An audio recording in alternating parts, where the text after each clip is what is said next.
today, but I just wanted to show you how far back this problem goes. As early as 2014, we were aware of groundwater being tainted across Pennsylvania because of the sort of haphazard use of that wastewater. And in addition to lax practices in controlling where that wastewater goes and does not go, there are also really lax regulations about what it actually is.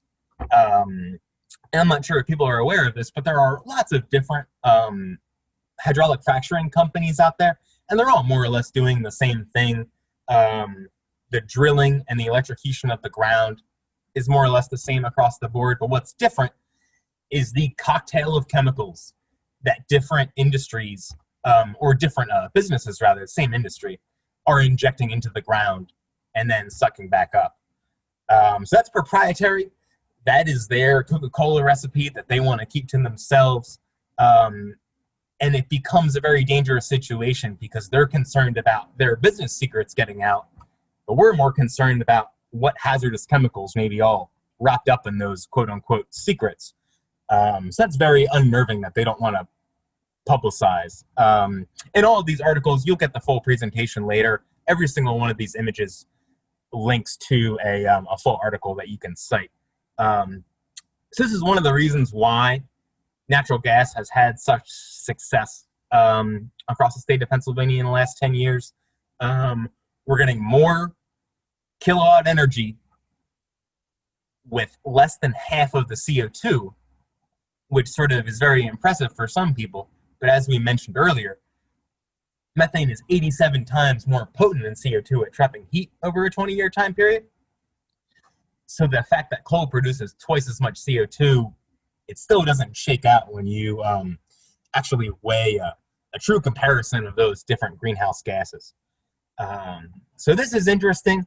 This is a very recent chart of where we get all of our electricity from, and you can see that natural gas is just dominating this in the state of Pennsylvania. And it's really important to consider that there's not going to be any new coal-fired power plants. There's not going to be any new nuclear plants. That's not me saying that as a radical environmentalist. It's just kind of an assumption that we're all making. The most recent coal-fired power plant in the state of Pennsylvania was built in 1980. No one is prepared to pay for the insurance of building a new nuclear plant. And really, hydroelectric isn't really changing. So the only two things we really have to play with these days is natural gas and renewables. And you can see we have some ground to catch up there. So this is a very similar chart from the Energy Information Administration. It shows very similar information in terms of coal and gas and nuclear. But the really interesting thing about this is the net interstate flow of electricity. People on the other side, very pro-fracking people, are going to say, well, we need to get electricity from somewhere. And that's true, but they don't acknowledge that Pennsylvania exports more electricity than any other state in the country. That is just a fact that is just truly borne out by this chart. So that's a big problem. Pennsylvania bears more of a pollution burden than other states that surround it. We're making all of the electricity for the Mid-Atlantic region at a certain level. So unfortunately, I mean, the Trump administration has been doing this for a long time, gutting various environmental regulations. They have attempted to completely remove methane leakage standards from the 2016 New Source Performance Standards for oil and gas facilities. And Clean Air Council has opposed that from the get-go. We're going to be involved in some lawsuits, but it just happened. It was just finalized last month, and there's a good quote from our executive director in there. Thankfully, it's not just Clean Air Council opposing this. Again, this is an article from today. It's a very timely presentation. 20 states are suing the federal government. To give you an idea of how polarizing this is, 20 states, and I haven't done this math, but I would wager that the majority of the U.S. population is in those 20 states. So if you want methane to be lowered with national standards, you are in good company with these 20 other states. This is a great op-ed in the Pittsburgh Post-Gazette that my boss, Joe Minot, just published last week. One of the really cool things it does is it goes into all of the other hazardous air pollutants that methane brings with it. It's not just methane and climate change that comes out of natural gas wells. It's other hazardous air pollutants, volatile organic compounds, things that cause smog and asthma in our atmosphere. And then they're made worse by climate change, so it's a really cyclical effect. And again, I kind of included this graphic because I thought it was a little silly for the administration to use this, but there should be another arrow here that shows all the electricity leaving the state of Pennsylvania, because that's really what's happening. In my egoism, this is an op-ed that myself and Professor Tina Rosen at Temple published in June. It hits all the same points as my boss's op-ed in the Pittsburgh Post-Gazette about the air pollution that it's going to continue and rise from a lack of regulation on methane. But this also hits on all of the other issues that make climate change more dangerous in the city of Philadelphia. It's a big city, it's a poor city, we have crumbling infrastructure. Obviously, quarantine has caused all sorts of problems. The combination of COVID-19, the city's existing problems, and increased climate change is just a lot of not great things happening at once. So please check that out. And this is another way to consider methane emissions. Another one of the reasons why we're so concerned about methane pollution is the underreported aspect of it. We're relying on industry to report their own emissions, and they kind of give some conservative estimates. So you look at these two bars at the top, very different. That's only going to get worse. But one of the good things we have is a commitment from our governor in Pennsylvania, and Pennsylvania is included in those 20 states that are suing the Fed over the withdrawal of methane from that New Source Performance Standard. As a state, we have our own climate goals to reduce greenhouse gases.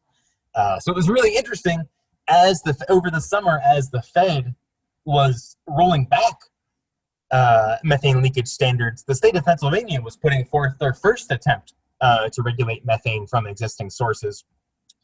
We thought it was a solid first try, but there were two big shortcomings there. One of them was the rule didn't tackle so-called low-producing wells, which produce about half the state's methane. So we were sort of only choosing to regulate about half the fracked gas industry in Pennsylvania. So we want to cover that whole industry.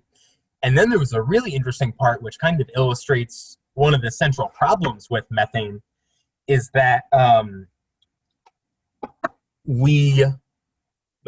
methane leak can occur at any time.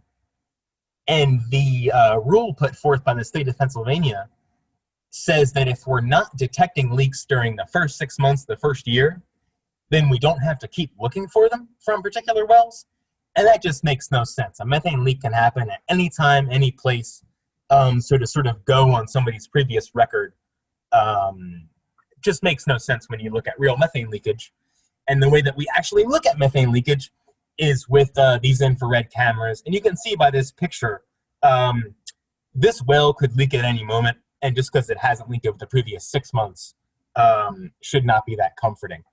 And one of the reasons why we know about these underestimations is because amazing scientists at Penn State are flying around the country literally viewing methane plumes from the oil and gas industry. So that's a really interesting article to see. And this is what the pictures look like. This is another report from PBS. And they all pretty much say the same thing. If we really go and look at the methane that is coming out of these things with infrared cameras, it tells a different story than what industry would tell you. So I showed you an old action. This is a brand new action that is asking our federal elected officials to support the lawsuit that Clean Air Council and Earth Justice will soon declare against this federal rollback. So we need all the public support we can get. A series 87 House members in the federal government have already signed on to oppose. Well, they haven't signed on to this, but they have signed on to oppose the rollback. And I would be remiss if I did not mention that the Attorney General Josh Shapiro in Pennsylvania, just issued this, what you might call a controversial report, but for a lot of the people that I've known for years dealing with these issues, it's kind of what a lot of people have been saying for a decade.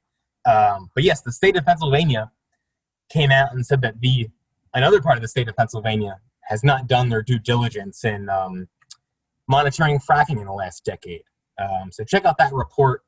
And this is a different report, actually comes from Clean Air Council and Delaware Riverkeeper and Penn Future, which are some great partner organizations.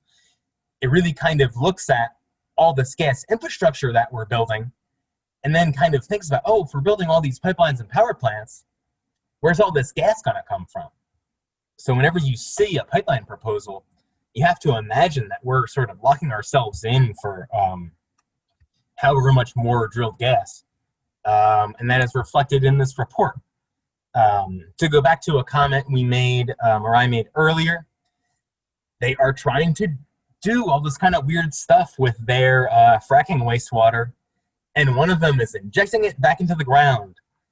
And one of the things that natural gas companies have are a lot of holes in the ground. So they want to fill up all of their holes that they've drilled with their own waste. And that should be really scary. So this was from April. And this is not a fracking site. This is the drilling of an injection well. So when you're talking about the natural gas industry, it's not just well sites that they drill. It's, again, they're drilling a hole in the ground to inject their wastewater that has harmful contaminants in it. And then again, another accident that can happen, and this involves drilling, and it's very complicated to think about. This was a spill in Marsh Creek Lake that happened a few weeks ago. This is a spill of drilling mud, but they were drilling to plant the pipeline. They're not drilling for natural gas. They're drilling to place their pipeline underground. And most recently, the state has come and said that Sunoco has to reroute their pipeline to avoid our precious natural resources, especially the beautiful Marsh Creek Park. It's okay, big deep breath. I only have a few slides left. This is the project that really got me excited to work with Merrill and the Energy Co-op. I pay close attention to lots of pollution sources in southern Bucks County, and we saw that they were closing, Exelon was going to close their natural gas, or their landfill gas power plant. This is a plant that collects renewable natural gas from landfills that's generated inside of landfills in southern Bucks County. They have a lot of landfills over there. And this plant was collecting that gas and burning it for electricity, which is how the Energy Co-op supplies you with renewable natural gas. And we realized that in this proposed closure, I did a file review. This is an old comment, but you can read our full case here with that link. We actually realized that there was going to be more air pollution from flaring the natural gas than there would be from the previous landfill gas power plant that they had been running. So that was like a twofold loss that would have been. We would have gotten increased air pollution, and then we would have missed out on the electricity from renewable natural gas. So myself and my office, we put forth this very official comment that said that you're proposing to vastly increase pollution in this area, and we're going to lose out on renewable electricity. And I'm super proud to say that after we made this comment, Exelon went and kept their plant open because they didn't want to deal with us opposing their new polluting project. So that's kind of a big part of what I do. I am excited to show you examples of organizing working. This is just a state map of some other landfill gas, renewable natural gas products. And I'm Russell. This has been me. This is my email. And now I will turn you over to Merrill Sand in the Energy Co-op. Thanks, Russell. I think all of us really appreciate that presentation. I just wanted to take a moment before we transition into my presentation to see if folks have any questions for you. So I've noticed that just because the Q&A box is there doesn't mean you think about it until you're asked if you have questions. So take a second to think, see if you have any questions for Russell. That was a lot of content, a lot of really great content, and so I'm sure there are some questions. We have a raised hand and one question. Has the RNG project that was talked about for the former PES refinery been canceled? Do you know, Russell? No, that project was never formally proposed. It was, and I'm a huge nerd about, like, I am knee deep in all things refinery site these days. So I'm happy to fully have that conversation. But no, I mean, there's no firm plan. I mean, even the company that owns the site is now talking about a warehouse farm, so to speak. No, I mean, that was just kind of an idea that was floating around at the site. I believe it was put forth by the former owner. But it's going to be a few years before any sort of actual proposal is floated at that site, because they're still just trying to figure out the cleanup plan. So that's years away. It might happen, but there's nothing formal yet. Awesome, thanks. And how would you feel about taking a hand and hearing from one of our attendees with a question? Oh, sure. You know, I'm screen sharing and I'm looking at I can't see. That's okay. You'll hear them talking in just a second. Sarah, I'll let you talk so that you can share what you're thinking about. Hi, Sarah. You should be able to share if you unmute yourself. Okay. Yes, fracking and a lot of other fossil fuel, coal, gas, whatever, they all emit really bad, often carcinogenic emissions, and putting stuff back into the ground is just as bad because that can get into aquifers.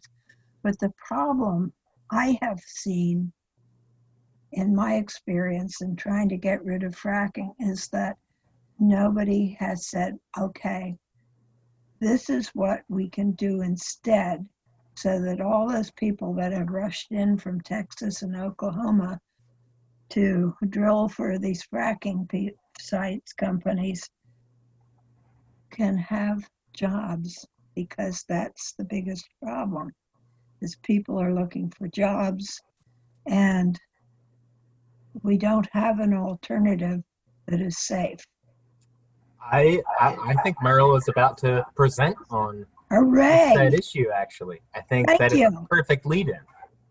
Yeah, thanks so much for that question. I think that's a really important question. And one of the exciting things about what we do at the Energy Co-op is that we're growing the renewable energy economy here in Pennsylvania, here in southeastern PA and Philly, and also elsewhere. So one thing that I know is that for every job that's lost in old polluting sources of energy, there are about 3 new jobs each year, approximately, in renewable energy industries. So there are a lot of jobs that will be made by the coming renewable energy infrastructure that's going to need to be built in order to transition into our renewable energy future.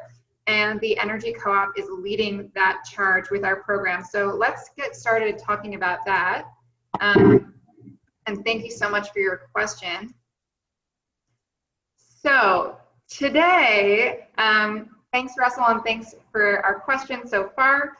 Today, in my portion of this presentation, we're going to learn about energy choice, what renewable mandates are, how renewable mandates resulted in systems, REC markets, being created that makes it possible for both mandatory claims or mandates to be met, and for consumers to purchase renewable energy through voluntary claims. Then we're going to learn about what RNG is, what mandates exist for RNG, how our RNG program works, why it's unique, and what the future holds for RNG. An important thing to note here is that we're not just going to learn about RNG for today. First, we're going to take some time to learn about energy choice generally, and we're actually going to learn about something that most people here probably already know and understand the basics of: renewable electricity. Why? Because if we fully understand how that works, it will be much easier to understand how something we're less familiar with, in this case RNG, works. So just keep that in mind. And before we really dive in, we've been in this webinar for a moment already, but I'd like to ask you to just set an intention to be present, even though we're in a digital space where there are more distractions or you're not necessarily sitting next to another person in the flesh. So I'll just invite everyone to take one deep breath to help us transition into this moment. Great. So the way we produce and consume energy has changed drastically throughout history. And today we are seeing a shift towards clean, affordable sources of energy. And the Energy Co-op, like we've already started to talk about, is facilitating that shift. How have we been able to do that? It's because we're a nonprofit cooperative. Because we're member owned, we can innovate in a way that corporations can't. We don't have to make a profit. We just have to provide programs that our members want to be a part of. And as a result, we were the first supplier of renewable electricity in southeastern Pennsylvania in 1998. And in 2015, we became the first supplier of renewable natural gas to Pico Gas customers. This past January, we were able to expand this program to PGW territory, becoming the first supplier of RNG in Philadelphia, which we're really excited about. Now, I know you're here to hear about RNG, and believe me, we'll get there. But to understand RNG, you first have to understand renewable electricity, how it operates in a deregulated market, and how renewable mandates drive both investment and innovation. So we're going to start there and then turn to RNG. So what's deregulation? Well, in this case, only a supply of electricity and or gas is deregulated. And when I say in this case, I mean in the realm of energy, deregulation is only referring to the supply, which means that anyone can produce and supply in a deregulated market. Even in a state with deregulation, utilities still deliver electricity and gas because there is only one set of wires and one set of pipes. The wires and pipes are still regulated by the state. So where is deregulation? Well, we can see on this map that Texas has deregulated electricity. They were one of the first states to do so. California is deregulated for gas, but not fully deregulated for electricity. And then this northeastern corridor, this green kind of northeastern corridor on the top right, is deregulated for both electricity and gas. And importantly for us, that includes Pennsylvania. Both electricity and natural gas supply are deregulated in Pennsylvania. So why is there deregulation? Well, deregulation allows consumers to choose with the idea that choice and competition would reduce energy prices. But what are the consequences of deregulation? Well, what deregulation also did was make renewable electricity and RNG supply possible by giving consumers choice as to where they get their energy supply. It's very unlikely that utilities would have done this on their own. So what do you think about energy choice? So let's take a poll to see what people think about it. I will launch our poll, and I'll even let Russell vote too. So the poll is launched. You might see the gray square on the screen right now is Russell taking the poll too. Great. We have just nearly 50% of you have voted. You can also share your opinion in the chat. I place myself on 4. I can't vote, but in this, because I'm running the poll, but I place myself as a 4. I slightly prefer energy choice because I think it would be great if everyone had 100% renewable energy all the time. Give you one more moment to cast your vote. If you're having trouble with that, you can share your opinion in the chat. And in just a moment, okay, it seems like no more people are placing votes, so I'm going to end the poll and share the results. And you'll see that our attendees today, we fall from the neutral to preferring energy choice. Either there's pros and cons for both. We slightly prefer being able to choose, or we fully prefer energy choice. So let's stop sharing that. And like any nonprofit, we're in the business of putting ourselves out of business. We're a mission-driven organization, so we're working towards a world where PECO is selling 100% renewable electricity and PGW is supplying 100% RNG as soon as possible. And that's a quote from my boss, our executive director, Ronald Fisher. Before we move forward and talk about some other things, before we move on from energy choice, I just was wondering if we have any questions so far about deregulation, consumer choice, or deregulation or consumer choice for supply of electricity or natural gas. Do we have any questions?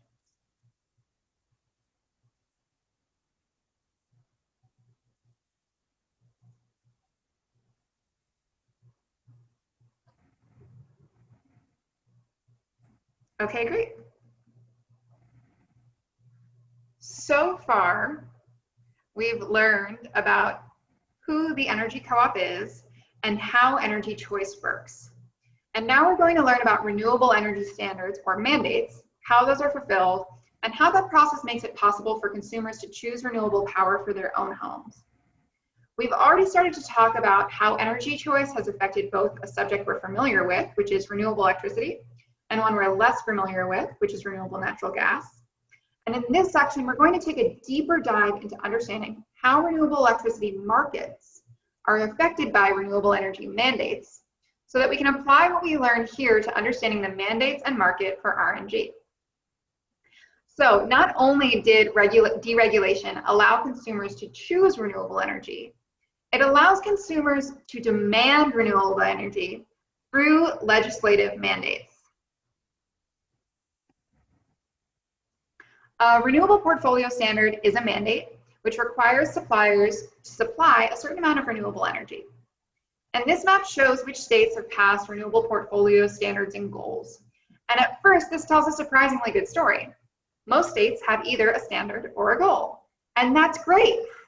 But what it doesn't show is the range of what those standards actually are. So let's zoom in locally to compare the standards in Pennsylvania and New Jersey. In Pennsylvania, we have alternative energy portfolio standards, which are a little bit different from renewable portfolio standards. These were established by the Pennsylvania legislature in 2004.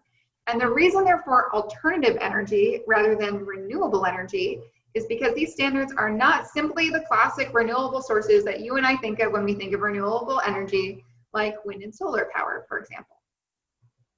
In the first tier, we have some classic renewables that we know and love, like wind, solar, and low-impact hydro.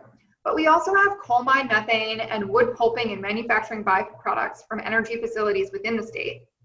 And you'll notice that electricity generated by RNG is included here. In the second tier, things get even more interesting. We have large-scale hydro, but we also have new and existing waste coal and even more wood pulping, this time made outside the state. So now that we've looked at Pennsylvania's alternative energy portfolio standards, let's compare them with the standards over in our neighboring state of New Jersey. You can see that number one, they have a renewable portfolio standard, not just an alternative energy portfolio standard. And number two, their standards are significantly more robust than ours. They require 50% from class 1 sources by 2030 versus 8% in Pennsylvania. And they require 5% solar by 2030 versus half a percent in Pennsylvania. And as a result of their more robust standards, they're currently 6th in the nation for solar energy production, while Pennsylvania is 22nd. So they're creating more jobs and installing 6 times more solar so far. So now that we understand what renewable portfolio standards are and how they can differ between states, let's look at how these standards are fulfilled. If there's only one set of wires how does that electricity get from the wind farm or solar array to my house? So who here knows what a REC is? I'm going to launch another poll to see. Let us know where you fall on the spectrum of knowing about RECs, and so far we can see that some of us know about them, some of us don't. Some of us have never heard of them, some of us know about them but don't understand them. We have 80% of people have voted. We're going to give it another second. I think we can get it to more participation than last time. Just see where we fall. Okay, great. 90% have voted. I'll take one more breath to let the 2 more people who have yet to vote vote. 95%. Okay. We're going to end this poll and share the results. So a plurality of us know a little bit about RECs, but we fall all over the spectrum here. So for some of us, this will be a review. For some of us, this will be a deeper dive. And for some of us, this will be an introduction. So what the heck are RECs? RECs are a way to ensure that people who claim to supply renewable electricity are actually doing so. They're a currency to keep track of renewable electricity that is produced and sold. So let's take a moment to watch a really great animated video about RECs from our friends over at CRS, or Custom Energy Solutions.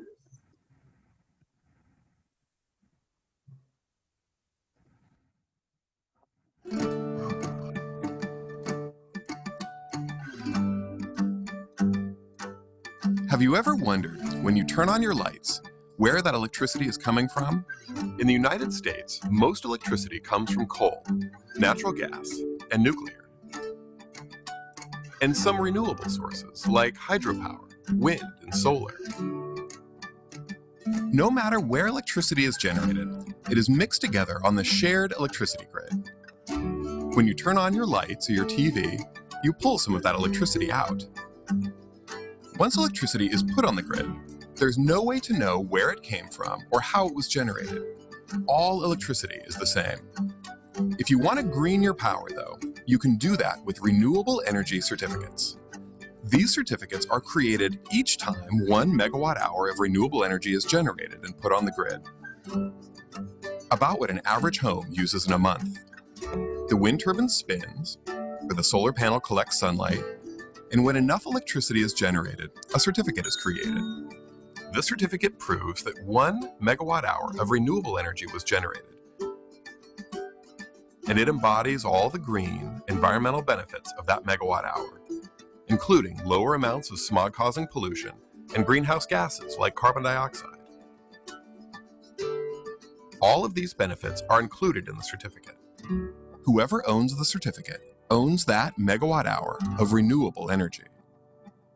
Certificates are used by states and the federal government to track use of renewable energy.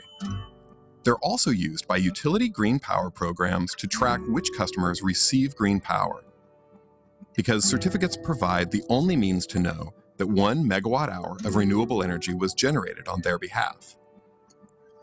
When an individual or business buys a certificate, they're buying renewable energy and can claim all the environmental benefits of that megawatt-hour. Certificates also allow wind and solar developers to build wherever the resources are, knowing they will be supported by customers from across the country.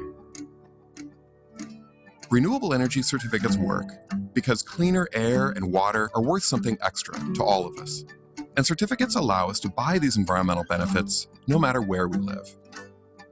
They help bring us that much closer to true energy independence.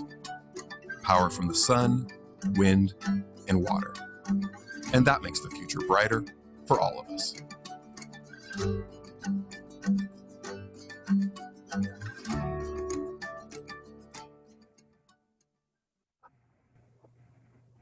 Great. So kind of like we were just learning about, just to review, since that's brand new information for some of us, each REC represents 1 megawatt hour of renewable electricity generated using renewable resources. And when that power is produced, it flows right onto the grid. The REC is registered to the owner of the renewable resource and then sold to a supplier, either with the electricity or separate from it. And under Federal Trade Commission rules, a person cannot claim to be selling or using renewable electricity unless they buy, own, and retire the REC. And that keeps everyone honest.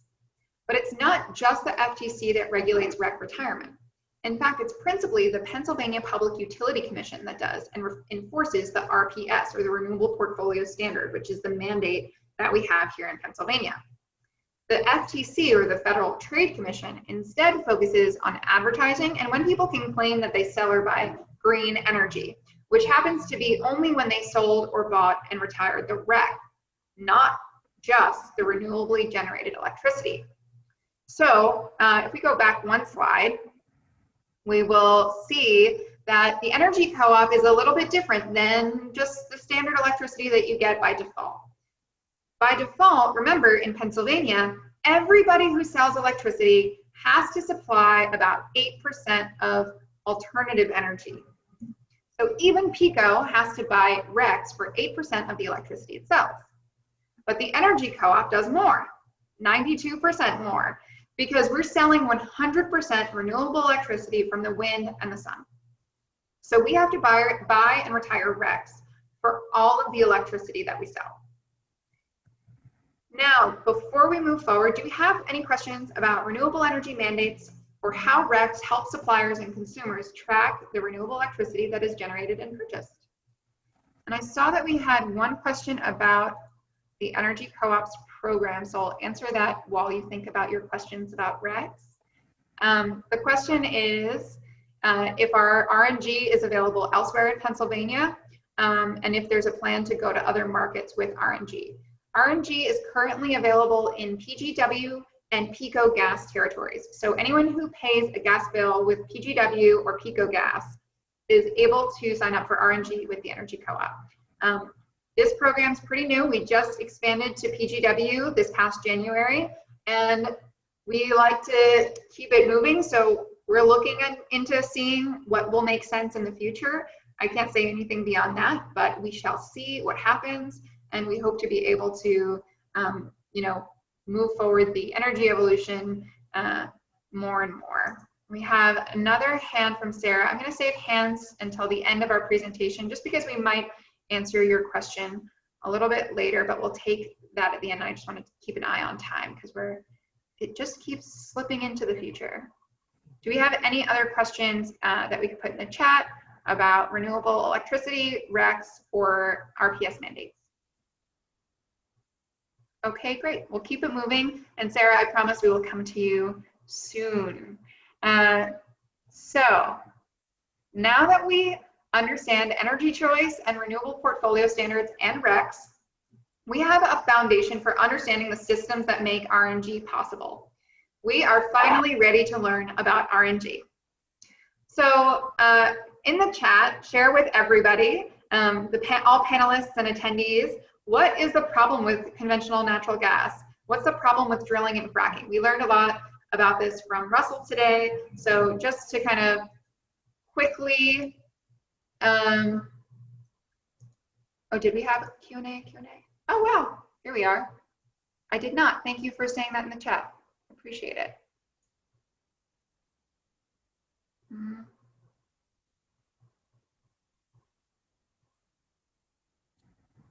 Great, so take a moment to think about, thanks for drawing my attention to the Q&A box. I really appreciate that. Slightly embarrassing, but that's fine. While folks think about what's wrong with drilling and fracking, and feel free to send a message to all panelists and attendees in the chat with thoughts about that, or take a moment to think about that.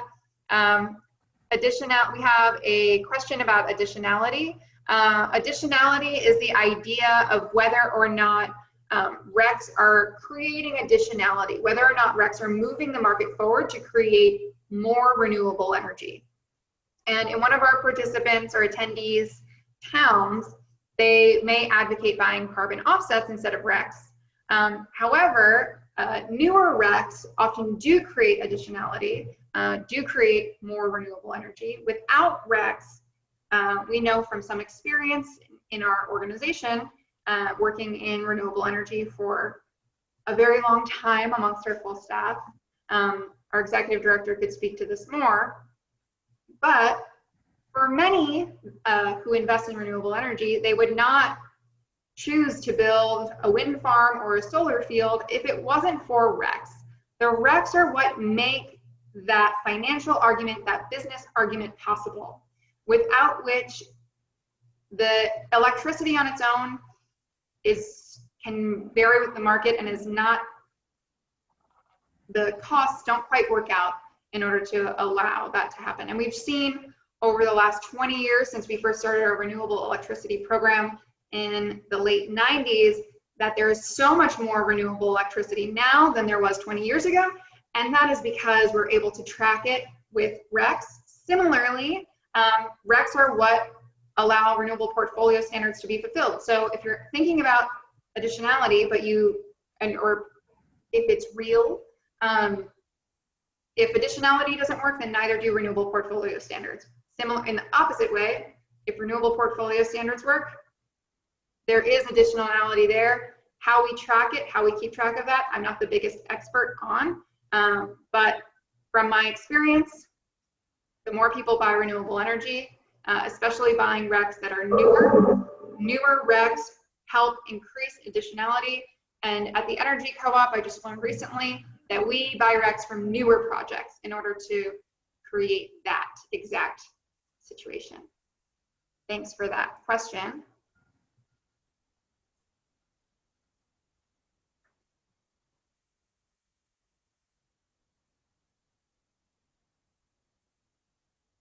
We'll come back.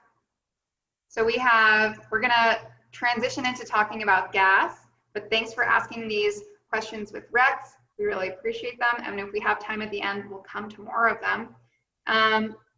We have that fracking causes asthma, cancer, abdominal pain, fevers.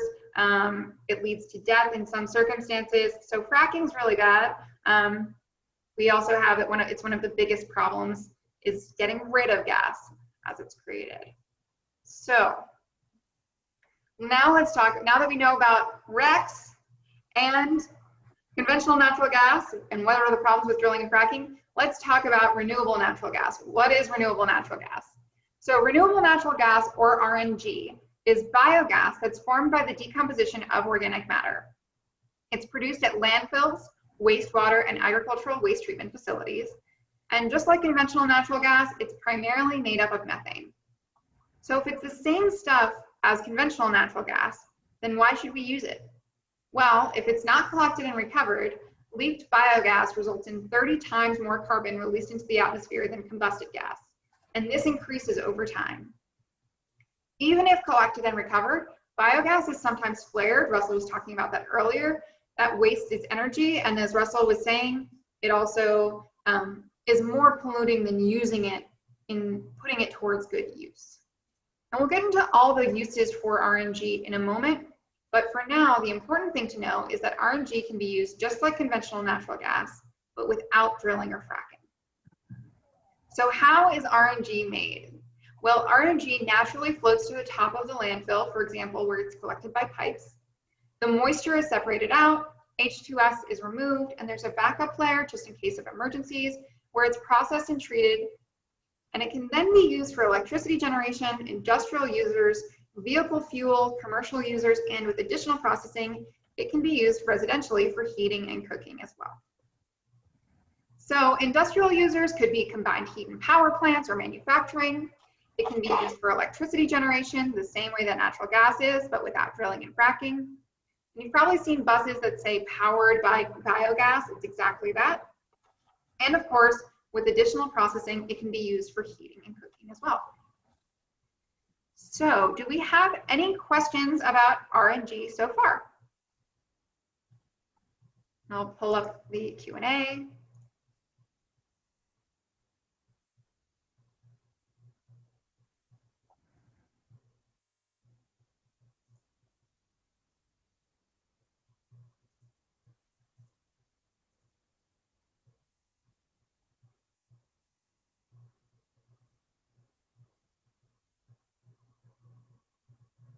Okay, great. If we have any more questions about RNG come up later, we will get to them in a little bit. So far, we've talked mostly about renewable electricity, deregulation, and mandates.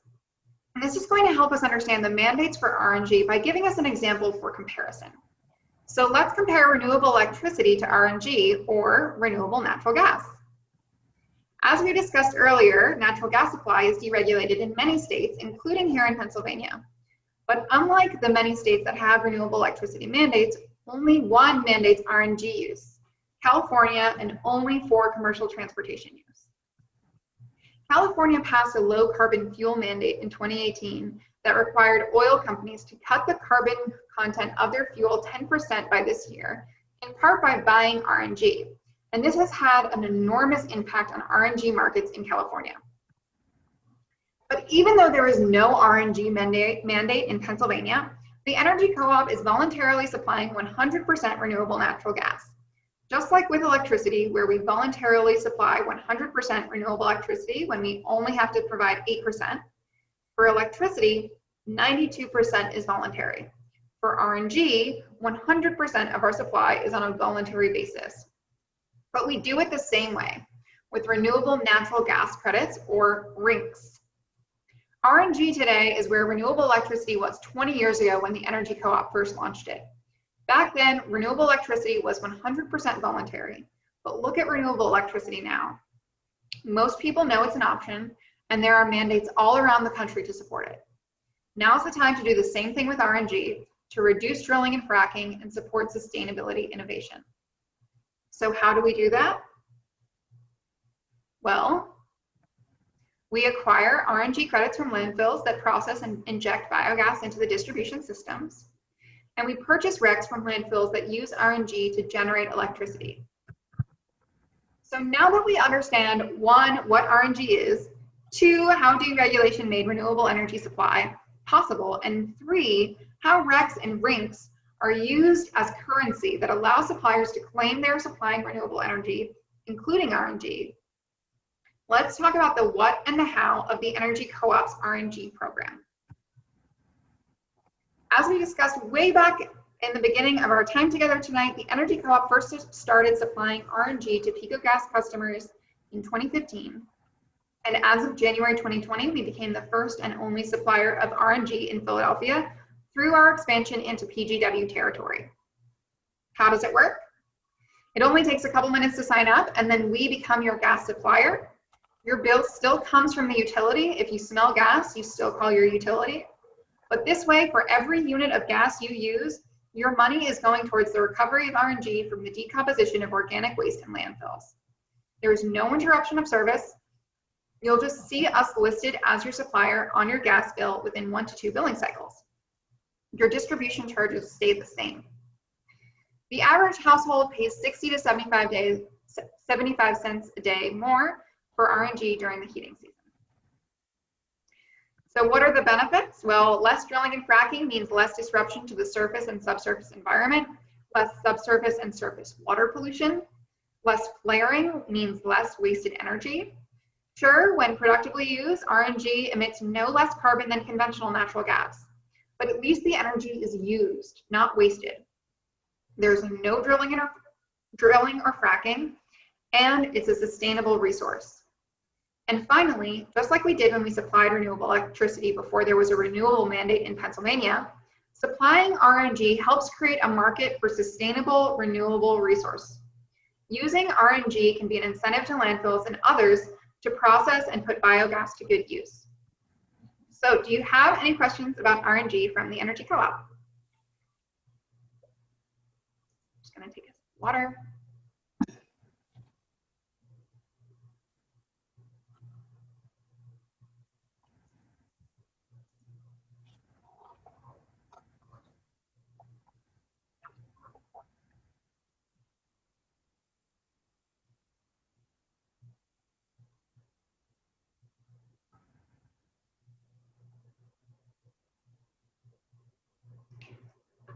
Thanks for this question about price. The price depends on your whether you're with PICO or PGW. With Pico, our price is 69.5 cents per CCF. For PGW, it's 65.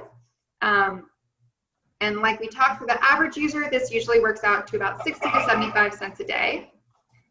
Yes, you can sign up if you're not a homeowner. Even if you rent, as long as you pay a Pico Gas or PGW bill, you can become a member of the Energy Co-op's RNG program. Thanks so much for that question. Mark, that we answered these. Great.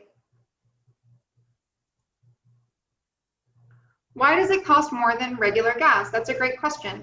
So like we were talking about before, renewable energy, or energy that has something renewable or sustainable about it, like renewable electricity or renewable natural gas, has both the energy itself and the environmental attribute, or the REC or the RINC, the renewable energy credit or the renewable natural gas credit. And that's because we place a value on taking care of our planet. It's worth something more to us.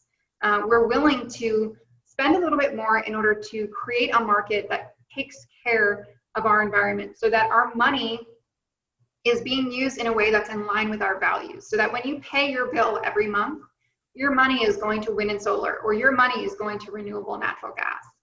And in order to incentivize that growth, we need to pay a little bit more for it, because that's what works within the system that we currently live in. That's a great question. And it's because it provides a value. And that value is what allows for people to create the supply for which there is a demand to take care of our environment. Thanks so much for that question.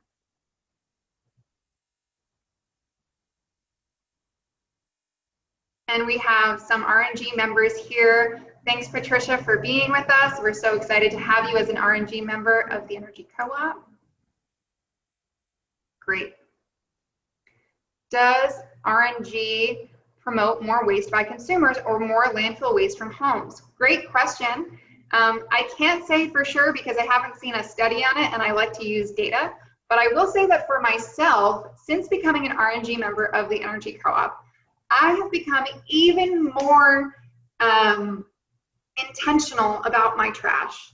So I can't speak for other people, but I can say that for me, using RNG means that I'm aware that when I throw something in the trash, rather than the compost or rather than reusing it, it's going to go into a landfill. I feel really like, before I knew that as a far off concept, but now I really know that it will not only go into a landfill, but once it's in that landfill, it will be creating methane. And I feel more of a deeper understanding about what methane is and why it's harmful, and why we need to make sure that we are using it and not just flaring it, or even worse, letting it emit into the atmosphere. I feel really deeply connected to what that process is and what the life cycle is of an object that I throw away, which has resulted in me using way less trash, or at least trying my best to.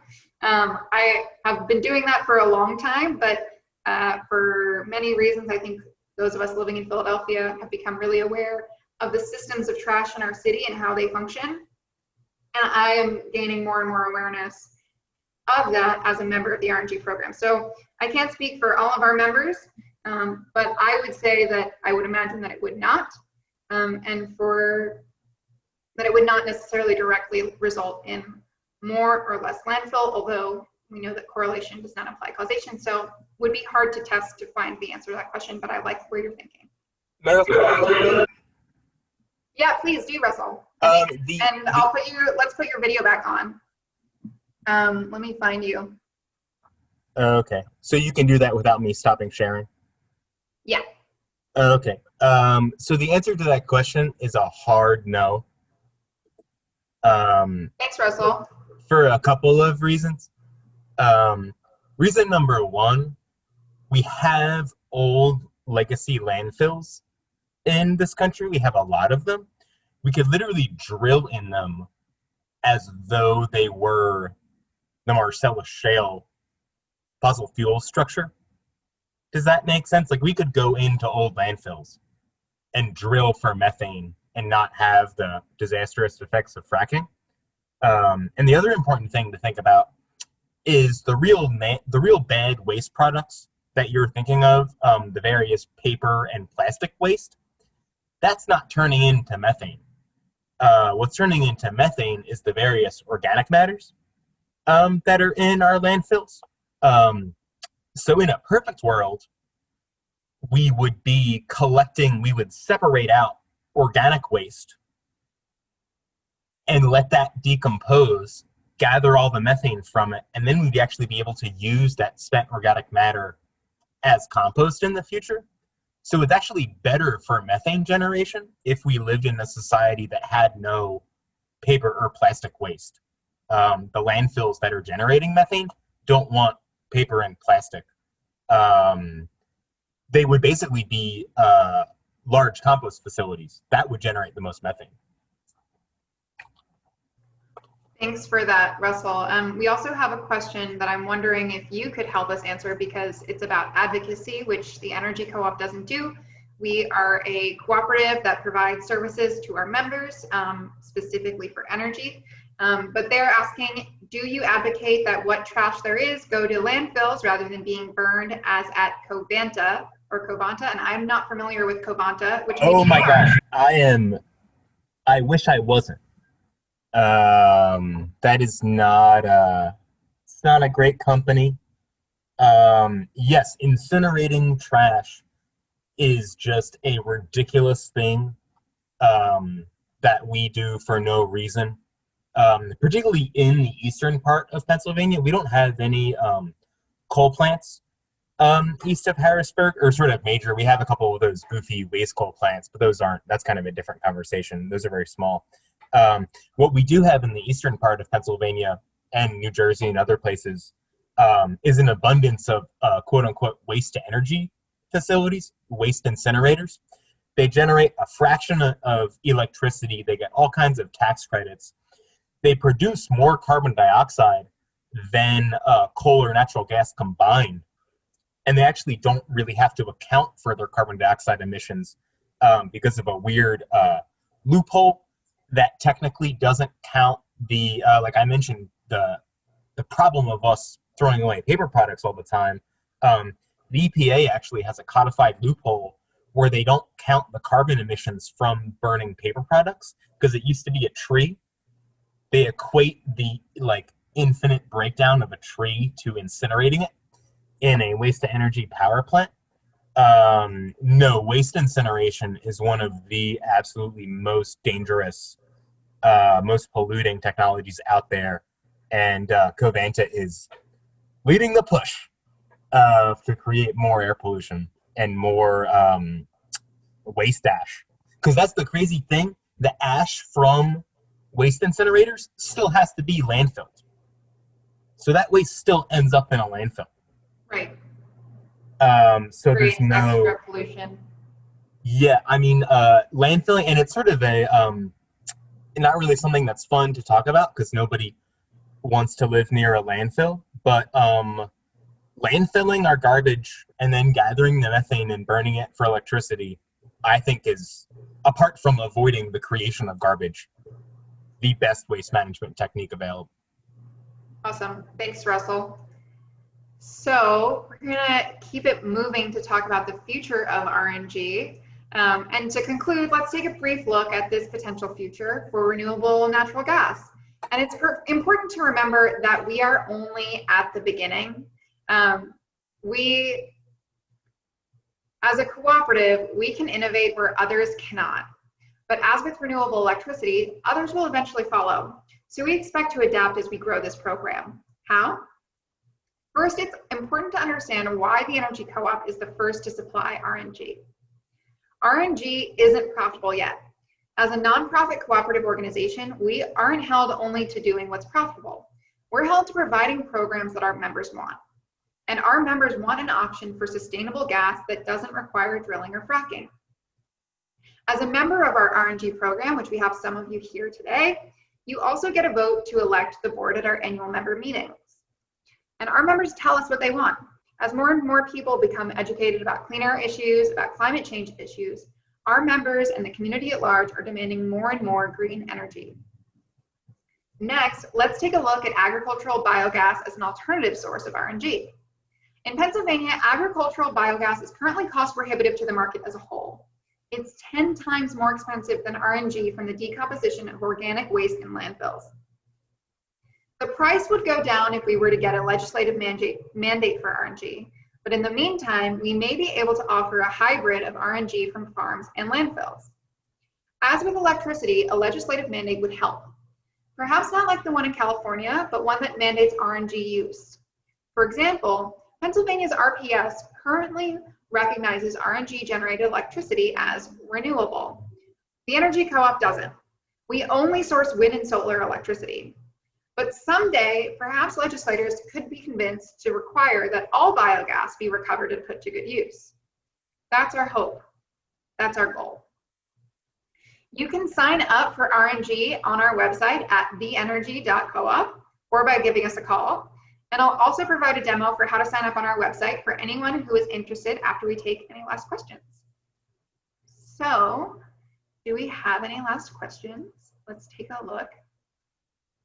We have about 5 minutes. We promised at the beginning that this would take about an hour and 15. We'll bring Russell back in case there are any questions for him as well.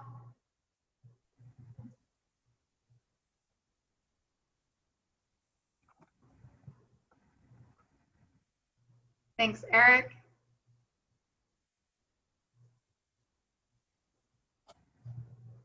Do we have any last questions?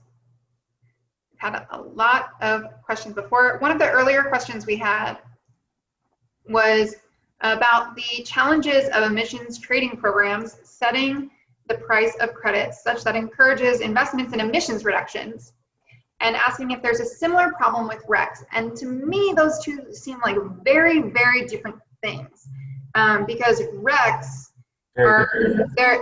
Yeah, do you want to talk a little bit about that, Russell? Do you have thoughts? Sure. Well, I mean, it's just an emission reduction credit is when you so okay, like say I'm Covanta and I'm permitted to, I don't even want to say a number because their actual number is probably far higher.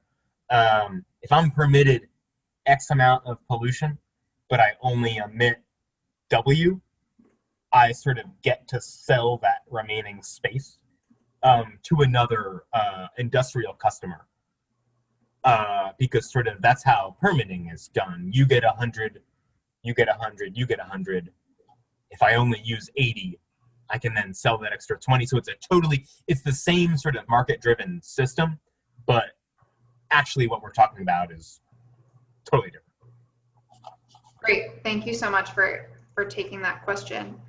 That's a really important one. Do we have any other questions?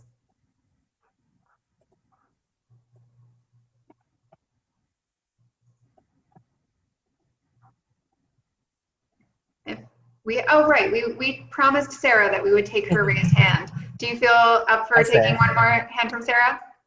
Absolutely. Sarah's great. We've communicated frequently. Okay, great. Hi, Sarah. You should, if you can unmute yourself, you can ask another question, please. It's so funny to say unmute yourself. I can't remember what my first lower raising my hand was, but I think what is my major question is the state of Pennsylvania, its attitudes. It's very difficult to get something like this going. So how do you spread the word? How do you inform people? I mean, this is one way, and I think it's a good way because people can see people, talk to them, etc. And I don't know how that works for you. Does that work well? I mean, I have days when I would like to leave Pennsylvania altogether, setting fire to it as I go. Well, it's already on fire. You don't have to set any. That's true. That's absolutely true. And that's taken care of. Everything has been set up, and it wasn't Trump that started it. It started Well, it started a couple of hundred years ago when they Hmm. discovered coal, then gas and oil, but then it was augmented by, oh God, what was his name? He was the mayor of Philly, and then he became the governor, and he, Governor Rendell. yes, and he encouraged it because he thought it was going to help the economy. Then you got Corbett, and Corbett was so corrupt that he got rid of any regulations that existed. So Well, they didn't really have regulation, any. To be fair to Mr. They didn't. They just went on with their no regulation. yes. So this is why I was neutral on regulations, because as much as I would like to say deregulate, because that gives you more freedom in how you operate, it's a problem. It's a problem, especially in this state. I mean, I'm seeing so much corruption going on all around me. You can't count on the Department of Environmental Protection anymore. And when I worked at EPA, I worked with these people, and they were good, but things have gone downhill horribly. And EPA, we know what's happened to EPA, which was already happening when I retired too. So that leads into a whole bunch of things which I don't think you want to get into, because that's a much bigger problem. But let's go back to answering the question, how do you promote this? Well, Meryl. how can we help? We're both How just can we wondering which help one of you? us will talk first. We at the Energy Co-op, we get the word out. I do this webinar actually every month. On the second Tuesday of every month, I present on RNG, and that's been really effective in helping us get the word out about RNG specifically. I also do other webinars, and I'll be doing another webinar next week on the power of cooperatives in renewable energy. That'll be on the 23rd at 5:30 p.m. But the biggest thing that we're doing right now to help get the word out about our renewable energy programs is that we've recently launched a member ambassador program where I'm training our members so that they feel comfortable talking to their friends and family about energy issues that matter to them. And if you are a member of the Energy Co-op, we'd love to have you join us. If you're not, we'd love to have you become a member of the Energy Co-op and then join our member ambassador program. It's really exciting. And it's nice to be a part of a group of people who are doing something about this. Yes, true. And Sarah, I think to get at one of your points, and I agree, and it's one of the reasons, like if you even saw my taking of the poll about the open energy market, I am still neutral on it, because while there are amazing organizations like the Energy Co-op, there are a lot of not so amazing organizations that kind of take advantage of the deregulated energy market. So I think that when we get past a stage where those organizations are kind of allowed to sully that situation, I think there'll be some major improvement, because I think a lot of people are in my position. You're thinking about that person selling you energy off of the table outside of the supermarket, or you're getting some emails you don't want. So there's a lot of noise out there in the market, and I would like to see that kind of cleaned up, so sort of more legitimate operations like the Energy Co-op can kind of have more space. Thanks, Russell. And I think that leads in really well. Since we've covered all of our questions, I would love to take a moment to show people how they can sign up with the Energy Co-op. So I'm going to share my screen. And this is our website. I think that signing up on our website, it's really easy to do once you have your bill pulled up. And I'll hide this this kind of floaty thing. There we go. And hide that. Okay, great. So the Energy Co-op, click join today, pretty easy. And if you have a bill pulled up already, then that makes it even easier. Select Renewable Natural Gas. And we're available with Pico Gas and PGW like we discussed, but for PGW, things get a little trickier. You'll select RNG and enter your basic information here. And then this is the part of your bill that you'll need. It's the 4th page of your bill, or it's the back of the 2nd page of your bill. And it shows your account number, your service point ID, and your rate schedule. And those are the 3 things that you need in order to enroll. That aren't just kind of normal off the top of your head. Obviously, you know your name and your address. Those are pretty easy, but this is the tricky stuff, and it's on the 4th page of your bill in the shopping information box. Once you have all that information and you select this here, you can click to verify. Once you verify it and submit it, it usually takes about 1 to 2 billing cycles to take effect. But once you do that, you become a member of the Energy Co-op. Thanks everyone for coming. Russell, do you have any last things to add? I think that Zoom is deciding that this meeting is over. Yeah, I think that that's true. So on that note, now that we both had an opportunity for a last minute technical glitch, thanks everyone so much for coming.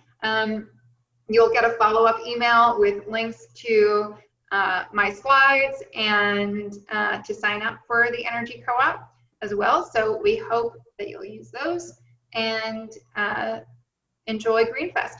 Sign up for everything. Come to Russell's webinar that is, I think, tomorrow or later this week, Thursday. Russell has a webinar on Thursday, and I have one next Wednesday, and we hope to see you at both of those. Thanks so much, and have a great evening.